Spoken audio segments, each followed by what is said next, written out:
Welcome to Detroit Lions News Podcast. I'm your host, Joe Chapp, and today we're going to be talking about the Detroit Lions versus the Atlanta Falcons because, listen, last week was a very tough week for the Lions fans. They were a little bit pissed off. They were a little bit upset about the game. This week, they turn a leaf over. We go to the Detroit Lions versus the Atlanta Falcons on Sunday, tomorrow. And it'll be a great game for the Detroit Lions. Now, first, I want to thank my sponsors of the podcast, the DLN Podcast. We have the Den, which is the hometown tailgates. If you're gonna go out tomorrow and you're gonna go tailgate with them. And then Three Kings Cards and Collectibles in Canton, Michigan. If you're a card collector, that's where you want to go. Let's get started because there's a lot to get to with these two teams. So let's start with the injury report. Emmanuel Mosley is out. Taylor Decker is out. Kirby Joseph is out. Hel Vaitai is out. Dave Montgomery, doubtful. Josh Reynolds, questionable.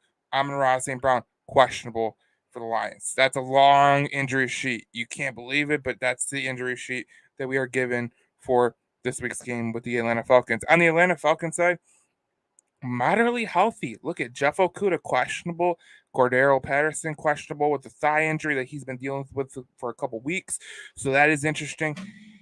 This game, altogether, when you take it into equation, yes, the Detroit Lions are very, very banged up. They are very, very injured. It's a tough way to go out, but the Detroit Lions are going to have to grind this thing out in the meantime because, look, when you are that injured, look at the injury report. I just showed it to you before, but look, it's such a big injury report. You are just dealing with injuries everywhere. But when I say that there is things to look forward to and things that I absolutely love about this Detroit Lions matchup, let's go to the stats that matter. So the Lions are 10th in the league in rush defense. Now, there's a small sample size, but they win against some good running backs, some good quarterbacks that can go outside the pocket. The Falcons 22nd in the league in rush defense. They give up 119 yards per game. The stat that really does matter is the Detroit Lions are -3 in turnovers, while the Atlanta Falcons are +2 in turnovers, and that is why the Atlanta Falcons are winning the game that they are winning. Now, it's going to be interesting to see what happens with some of the guys. Now, I'm reading some comments right now about from Dixie Enormous. Is Josh Reynolds going to play? He might play. He's questionable. I think he's going to play, so that'll be good for them. Trucker Matsey, who he's a stupid Vikings fan, he says an easy win for the Falcons. I don't think so. Now, look, we're going to go into the next stat that is going to be key. We're going to go into this. This is, what do you make of this? So the Lions have 34 pressures in the NFL. That's 5th best in the NFL. They have the worst sack percentage. Now, when you look at this stat in particular, with 34 pressures, the worst sack percentage in the NFL, what do you make of it? What do you make of it? And with me, I make of it two things. Number one, they're getting home at the quarterback. They're just not finishing. And part of the reason that they're not finishing is because when you look at the quarterbacks that they played, Patrick Mahomes, a magician in the pocket, a magician in the backfield who can make things happen. Then you got Geno Smith, a guy who is very sneaky, one of the best quarterbacks in the pocket in the NFL. I think that a lot of people they kind of gloss over Geno Smith for his early in the career type stuff. But right now, Geno Smith is doing a really damn good job at evading contact in the pocket. He did it last year with Seattle. It's going to be interesting to see what he could do moving forward because that team in Seattle is very, very, they are very talented at every step of the imagination. Let's go to the keys to this game. So the keys to this game is pretty simple. You got to force Desmond Ridder to pass. Limit the ground game because they do have a really good ground game. They are a very, very good team. And finish the pressure. You know, one of the reasons that the Detroit Lions have not been able to get a sack, well, they got a 1 sack with Alex Anzalone, but for the most part, they have struggled to get a sack is because they haven't finished the pressure. They haven't got home. I mean, they got home, but they haven't finished that sack. So that's something you want to look at. Now, I'm going to give you this stat from Desmond Ridder. Desmond Ridder is beatable. Aggressiveness percentage by Next Gen stats, 6%. That's the third lowest in the NFL. He is making his third start on the road for the Atlanta Falcons this weekend. And he's 50th in passes attempted. He doesn't like to throw the ball. They don't like to throw the ball at Atlanta. So the one way that they're going to beat you is they are going to beat you running the ball. They're going to beat you running the ball. That's why I go to the 3 threats. Top threats for Atlanta. Bijan is their top threat. Kyle Pitts is their second top threat. Drake London is their third top threat on the offense. And then defensively, it's a very, very good defense. You got Jesse Bates, the safety. You got A.J. Terrell, the corner, and Grady Jarrett, the defensive tackle, the defensive lineman. He's a very, very good disruptor. I look at this team, I look at the Detroit Lions, and I look at the Atlanta Falcons. Yes, the Atlanta Falcons have all of the they're healthy. They have the better team right now because they're more healthy. But look, they're beatable. You have to stop the Atlanta Falcons on the ground. If you stop the Atlanta Falcons from running the ball and you force Desmond Ridder to throw, I don't think he's capable enough. Now, the one thing about Desmond Ridder that people gloss over with Desmond Ridder is they go, well, he's a good quarterback. He's leading a team on the with the 2-0 record. Look who they played. They played the Carolina Panthers, starting a rookie quarterback. They have played the Green Bay Packers, who just gifted them the game on last Sunday. It's a very interesting dynamic because if you think about it, if this was any other team, you wouldn't be very, very perplexed. You wouldn't be worried. And I think a lot of people are worried about the game with the Atlanta because they're going, oh my God, we lost against Seattle. Well, Seattle is a damn good football team, and they have a damn talented team. You look at that Seattle team, like, there are a lot of players on that team that could start everywhere.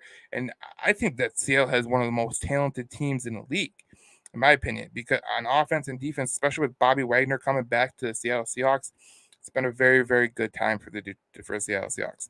Now let's get to the matchups. This is what we get to. Lions linebackers against Kyle Pitts, because we know the Lions struggled against the tight ends last week. It's going to be very interesting if they can kind of get it together. Now, if you're watching, you can comment below, and we can talk about the whole game. Your opinions, you can just profess live on. We're doing it live. So Lions linebackers with Kyle Pitts. That's a huge matchup because the Kyle Pitts is obviously a tight end, and the Lions have not done good against tight ends. Lions front seven versus Bijan Robinson. That's another one. Obviously, you look at Bijan Robinson. He's ran rough and run shot, but the Detroit Lions defensive line has done good against the rush. The Detroit wide my third one is the Detroit wide receivers versus the Atlanta secondary, because the Atlanta secondary is criminally underrated. Aside from Jeff Okudah, Jesse Bates, A.J. Terrell, that is a pretty damn good group of players. And then finally you got the Lions defensive line versus the Atlanta offensive line. I think people are going to love the way that the defensive line for the Lions can get pressure. The Atlanta offensive line is really good. They're very, very good. So if you are a team that is looking at it from the standpoint of what does the Detroit Lions have to do to get pressure on the Atlanta Falcons, they just have to do what they've been doing. They just have to do what they've been doing. They have been a good team, and they've been good defensively. They've got pressure on the quarterback, but that's what's going on right now. We got some comments. From No Days Off Game Time. Jack Campbell needs to play more when Pitts is on the field. Absolutely. You know what? I think a lot of people have been saying this. I think a lot of people have been upset about the fact that I think the Lions coaches have really outcoached themselves, to be honest. Because you have Jahmyr Gibbs, who you have not used up to his level that he has been able to be used at. And you haven't used Jack Campbell to the level that he's been able to be used at. You put Belaine Alexander-Anzalone. I know Alexander-Anzalone is a total veteran, a guy that can help you out. He's a good tackler. But ultimately, Jack Campbell is a future. And Jack Campbell, when he's out there, is doing a pretty damn good job out there and making the plays that is necessary to win. And he should be on Kyle Pitts.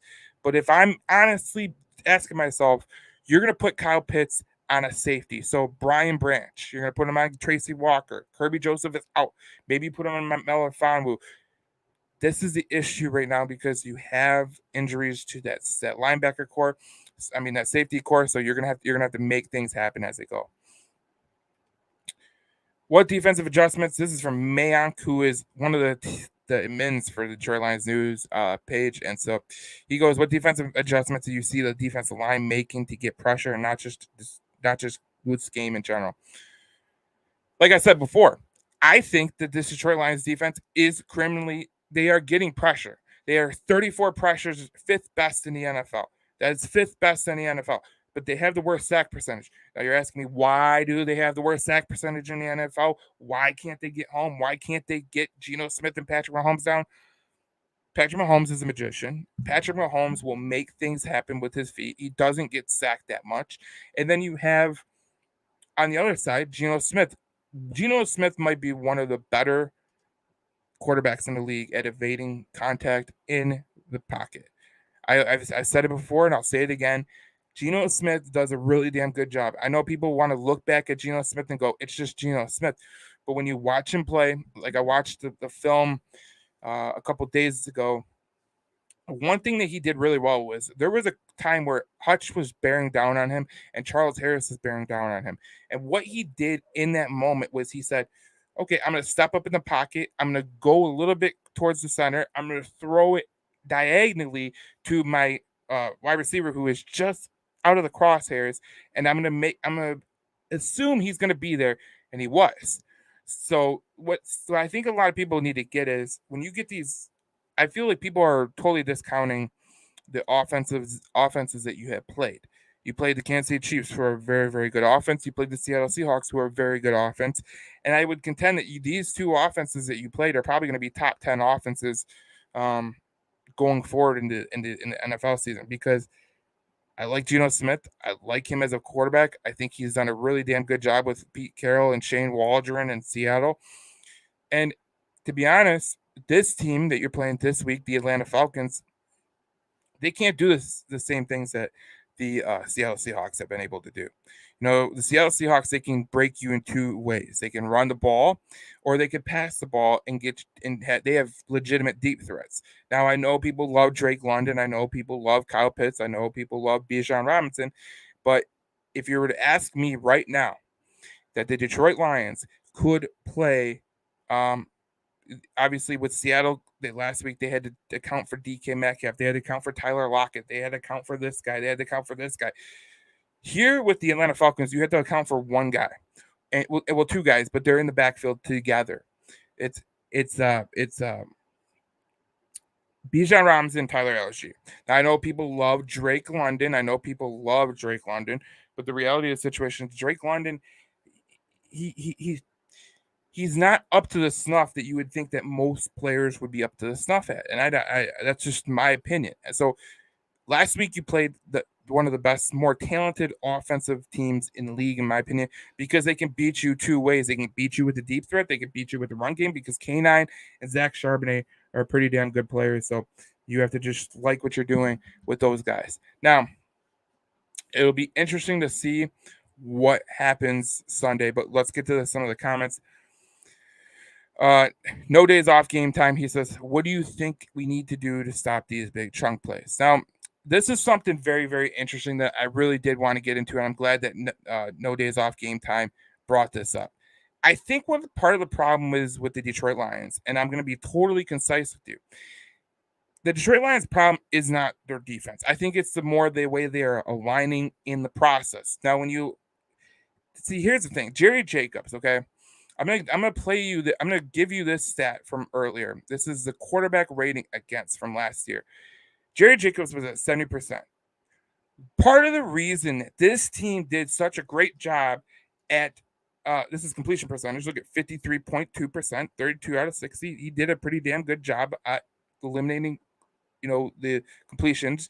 Jerry Jacobs had a bad game against Seattle, and part of the reason I think that they gave up all these yards is because I think that they're playing off the ball. I think they're not getting to putting heads on the hat. We talk about getting heads to the hat, getting heads to the ball. This is what we're talking about. You get to the ball, you have to make some plays, you do some things. Don't allow the Seattle Seahawks or the Atlanta Falcons to get a little bit of room to run, because when you allow them to get room to run, you put yourself in a bad situation to get burnt. And that's what the Detroit Lions they've been doing. The first game, I thought they did a pretty damn good job. I thought they eliminated, these big, deep shot threats. Obviously, Travis Kelce was out, but they still have Patrick Mahomes at the quarterback, and he's going to do a damn good job. With last week, I thought Seattle did a pretty damn good job of They did crisscross routes over the middle. They had a guy that would go deep, and then they had their tight ends. And I think that they did a really good job at confusing Aaron Glenn. I think Aaron Glenn got absolutely outcoached. Now it's going to be absolutely paramount that that they make the right decisions, coaching decisions this week, because there's only one way to lose to Atlanta. There's literally only one way to lose to Atlanta. You lose to Atlanta by not stopping the run. That's how you lose to Atlanta. This is no Seattle. This is no Kansas City. There is no Patrick Mahomes back there. There is no Geno Smith out there. And there is no Tyler Lockett and DK Metcalf on the side. So this is one of the more interesting games for the Detroit Lions because you have been able to get pressure. I know Desmond Ridder is a guy who can take off at times, but he is not no Geno Smith, and he is not no Patrick Mahomes.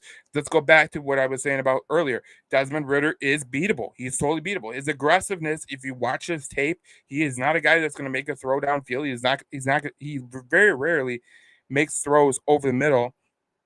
His aggressive percentage is 6%. That's the third lowest in the NFL. He's attempted 50 passes on the whole season, and he's making his third career start on the road. He's coming to a Hornets nest in Detroit.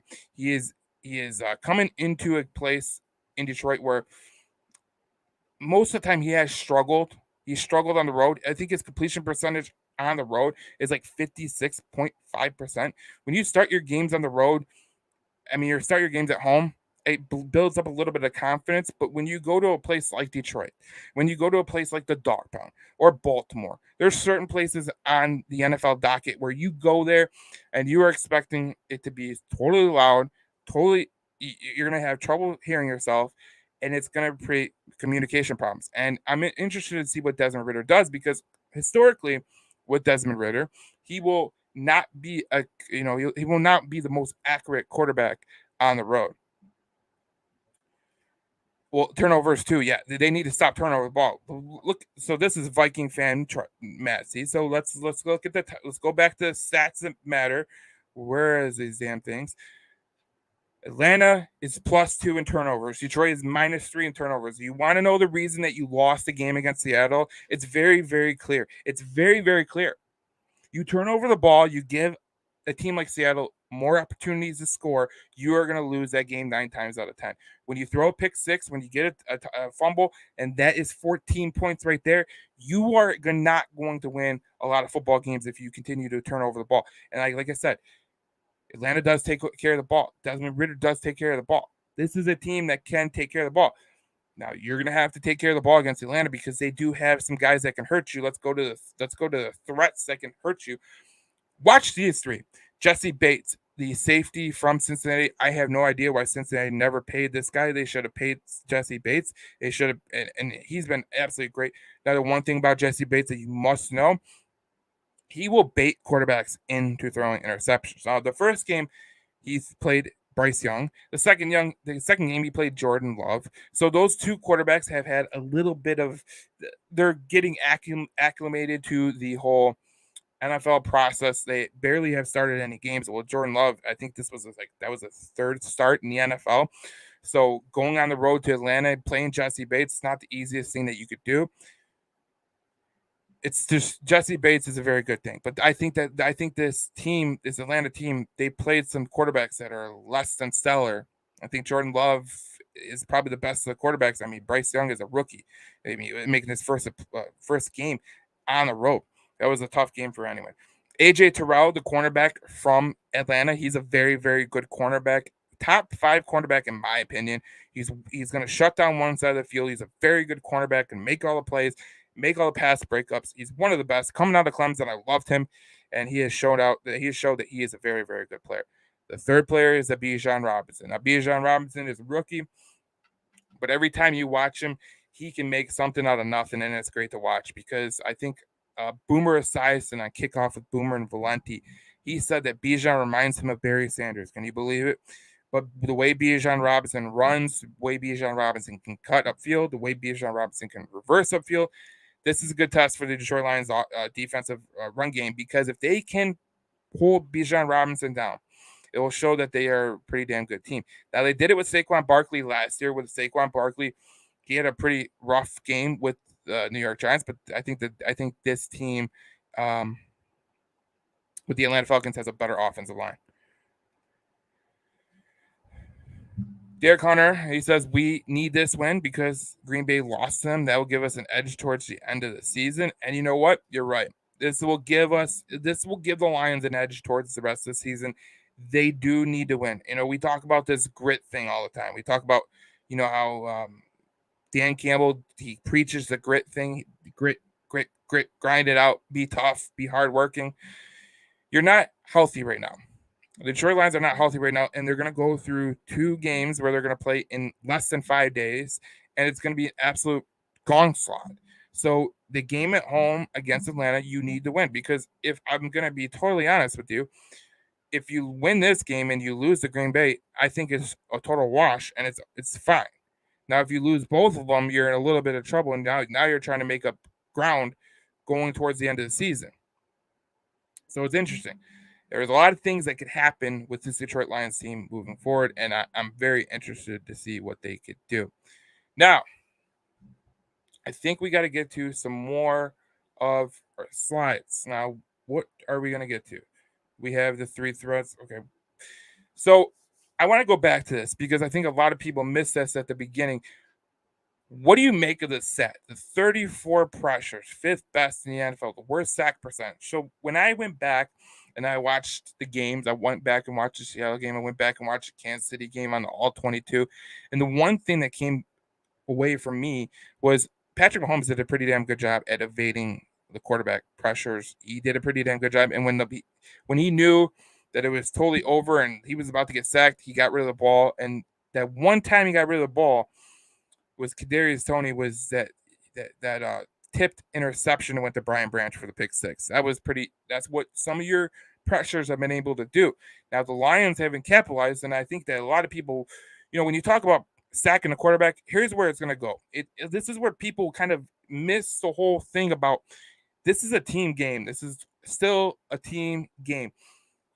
If you're pressuring the quarterback, but your cornerbacks aren't holding the pressure, they're not holding the pressure on the wide receivers, you're going to give up a lot of passes. So with what I've seen with Seattle game in terms of the defense and how they played, they were playing back. They were playing back. They weren't playing press. They weren't playing tough on the wide receiver.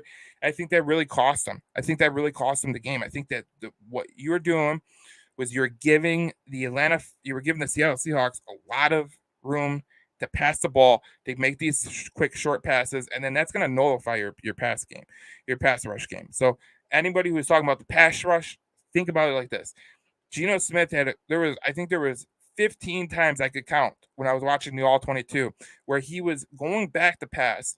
He finds a guy and it's a short route. Boom, it's out of him. And the pass rush is null and void because the cornerbacks were playing 13 yards behind the line of scrimmage. If you're playing behind the line of scrimmage, if you're not coming up and you're not pressing DK Metcalf and Tyler Lockett, you're going to give a lot of passes underneath. So that's what you got to look at when you talk about pressures. And that's Patrick Mahomes does the same thing. He gets the ball out in time. He gets the ball out before he gets pressured. So that's what you look at with the Detroit with that game last week and with the Kansas City game.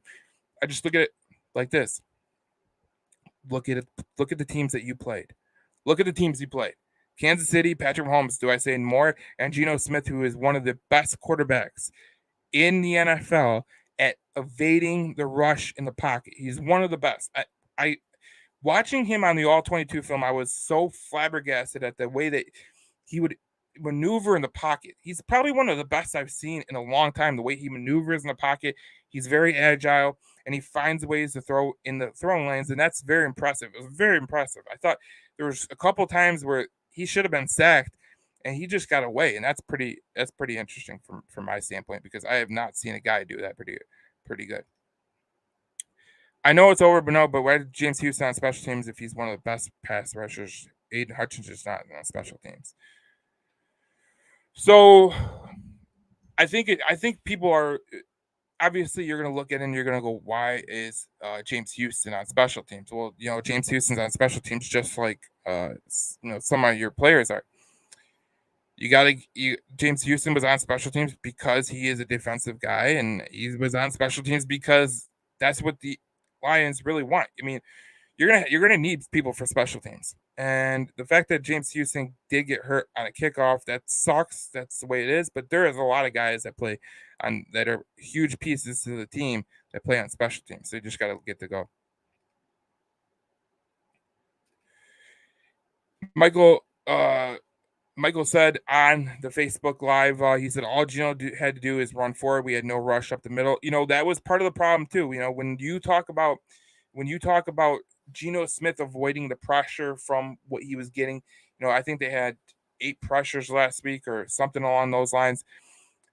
The defensive tackles didn't do a pretty good job, and I think one of the players I'm going to highlight in particular is Benito Jones. Now, Benito Jones did not do a good job. I look at it this week. I think you're going to get Isaiah Buggs back there. I think Isaiah Buggs can be I think he's more of a guy that could take up space on the defensive line. So it'll be interesting to see what they can do on the interior defensive line pass rush, because I think that's part of the problem. When you're rushing the passer and you could step up in the pocket and make the throw, the pass rushes you got on the outside, it's not going to really matter if you could step up in the inside and just throw darts. So that's a good comment by Michael on that, because that is definitely an issue with this team. And hopefully when you guys have Buggs in here, you'll be able to kind of push together a better pass rush up the middle. So Derek says, awesome. I'm sorry, I love the coach, but he needs to make better decisions on 4th down. He says, and then Derek said, we need to get to Ritter. If you can do that, we can force turnover. So I'm gonna hit on number 1, Derek, with this. We need to get to Ritter. Absolutely, you need to get to Ritter. But here's the thing about Ritter: he doesn't take chances. He's not aggressive at all, and that you can really get to him. He's not going to take chances. So this is a kid's third start on the road.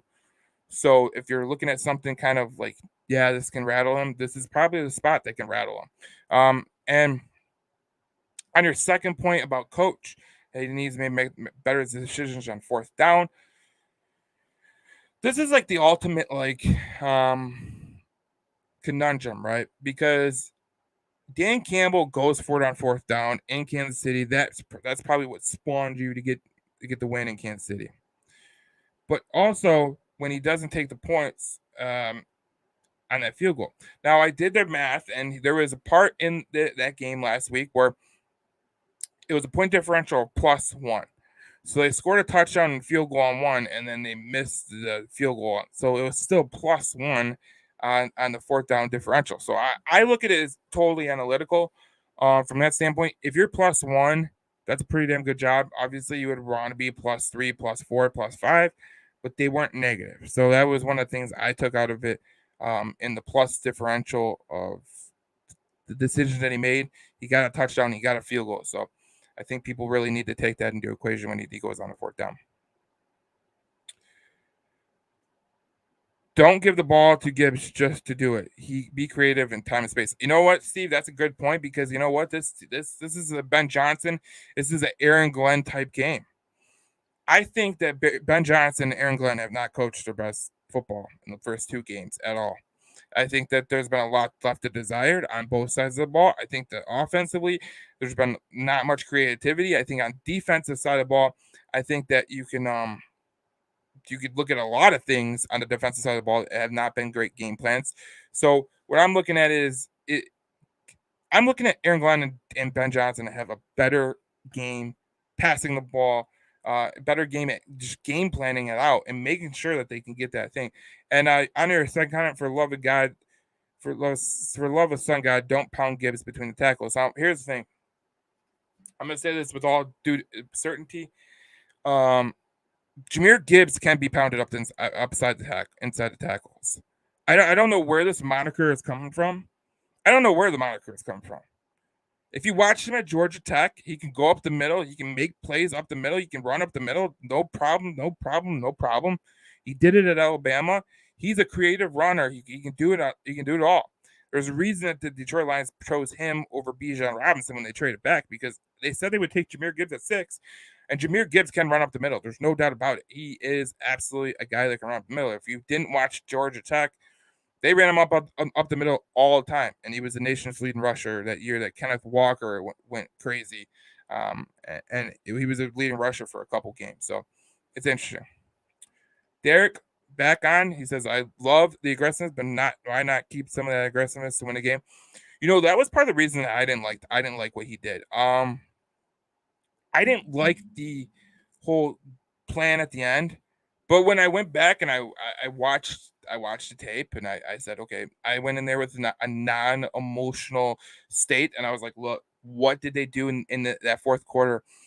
And I remember they threw a pass to St. Brown. Matt Nelson missed a block, and Goff was about to get sacked. He threw it at the feet at St. Brown.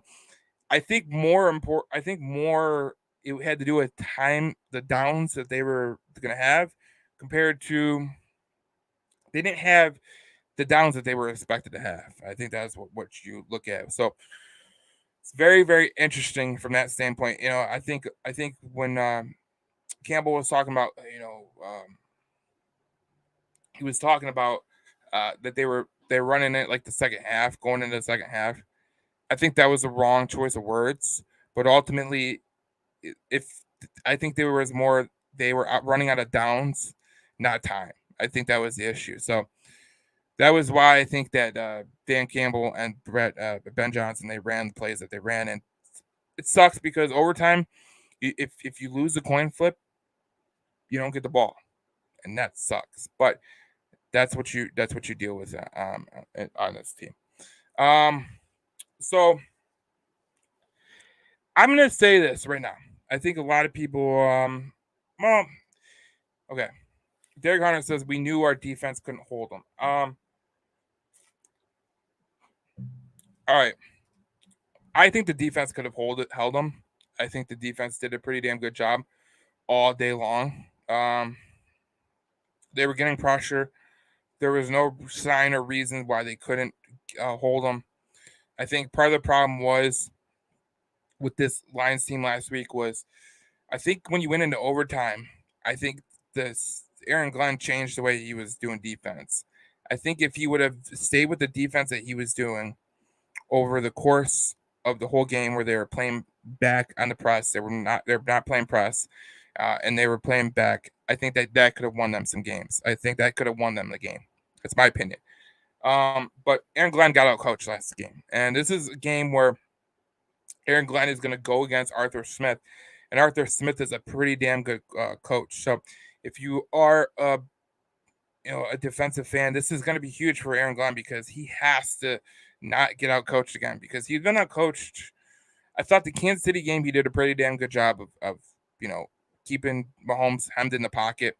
Second game, I thought he did a pretty damn good job. I thought the defense did a pretty damn good job of not allowing Kenneth Walker to reverse upfield multiple times, because one of the things that Kenneth Walker will do, the way that he will beat you, is when he reverses upfield and he gets that when you get over contain, you don't contain the outside, he'll beat you at 95% of the time. We've seen that at Michigan State, and if you're a Michigan fan, you've seen that in the Michigan game with Michigan State, because that's what Kenneth Walker does. So I didn't feel like the defense could have. I think the defense could have done a better job, but ultimately they didn't, and that's part of the problem, and that's why you're at the issue that you are at with that way. So, let's go back to my keys. This is my keys for the Lions win. I think the keys for the Lions to win is force Ritter to pass, limit the ground game, and finish the pressure that you're getting pressure on the quarterback. You're getting pressure on the quarterback. You're doing a pretty damn good job of getting pressure to the quarterback. It's just finishing the pressure. So here's the thing. There's a lot to look forward to tomorrow. Obviously, I think the Detroit Lions could do a pretty damn good job if they can continue to be pressuring the quarterback, get pressure on Desmond Ritter. I don't think Desmond Ritter is a quarterback that's going to beat you with his mobility in the pocket. And I don't think Desmond Ritter could get out. Well, Desmond Ritter is a mobile quarterback. But if you play the way you've been playing with the linebackers that they've been playing, you could do a pretty damn good job. So I'm not really worried about that. Comment again. That's from Michael. Goff needs to make more deep throws to unsettle defense. I saw Mahomes average one throw per 4 downs, too many short yardage situations. You know what's funny, Michael? is the funny part about that. A lot of people talk about Jared Goff, how he's not throwing downfield. That is false. He is one of the leaders in air yards attempted through the first 2 games. So that is something that people just don't understand.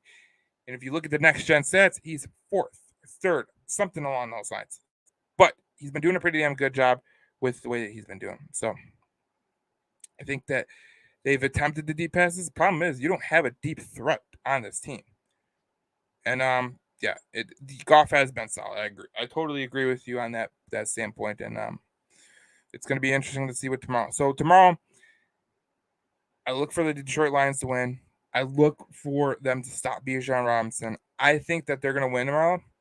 I think it's going to be like a 27-24 game. I think that, the way that Detroit's been playing, you look at the way that they've been playing with Kansas City and Seattle. I think Seattle and Kansas City are 2 of the best teams in the NFL in terms of talent. And I think when we played Kansas City, we got lucky that Chris Jones and Travis Kelce went onto the field, but you still beat them. So there's no asterisks. Because if you look at this game, this could potentially be an asterisk for the Detroit Lions. Because look at all these injuries.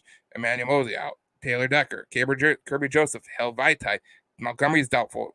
These guys will play. The last 2 guys will play. But it's going to be interesting. This is a game that you're going to have to grind it out. And, for everything that Dan Campbell talks about with being hard-nosed, being grit, having grit, grinding it out, all heart, all us, that's the type of stuff. You're going to find it out really quickly tomorrow when the Detroit Lions play the Atlanta Falcons. And I think that if we're being honest with each other, this is a game that the Detroit Lions need to have, because when you look at the fact of the matter is they're going to play 4 games. I mean, they're going to play 2 games in a 5-day stretch. So they're going to play on Sunday, and then Thursday, they're going to turn right around and play in Green Bay. So there's anybody that's questionable at that time. You're going to have some big time issues. Is Okudah playing tomorrow? He's questionable, so I think he will play. So that'll be interesting. Okudah's gonna be playing tomorrow, so that's always interesting too, because that's a dynamic that we didn't think we would be talking about. But it's been a great Detroit Lions News podcast. If you didn't get to watch the whole episode, we will see you guys on the next podcast. Obviously, I did this alone for today because we were doing. Tyler has a wedding, and I had to get this out here, and we had a lot of lives that were going out on Saturday, so that was pretty strange. But you can always subscribe to our podcast, the Detroit Lions News Podcast. This will be podcasted if you didn't see the full episode. This will also be on the Facebook for you to watch. So we will see you guys in the next episode. We will see you after the game. We will be doing a post-game kind of show with Walter and some of the guys, and we'll see you guys in that show. But also, I'm going to give a shout out to our sponsors, the Den Detroit. If you're going to downtown for the game tomorrow, consider going to the Den. I post them on my page all the time. They're really good, and they have a really good menu. So go check them out. And if you're a sports card collector, go to 3 Kings Sports Cards and Collectibles in Canton, Michigan, across from the airport. And you'll get all the cards that you can get on. So we will see you guys in the next episode on Sunday. I had to go live, and I thank you guys for watching, because you guys are always great to me. And we will see you guys in the next episode of the Detroit Lions News Podcast. I'm your host, Joe Chap, and I will see my way out. And whoa, Michigan is tied with Rutgers right now. What the hell is going on? But I will see you guys.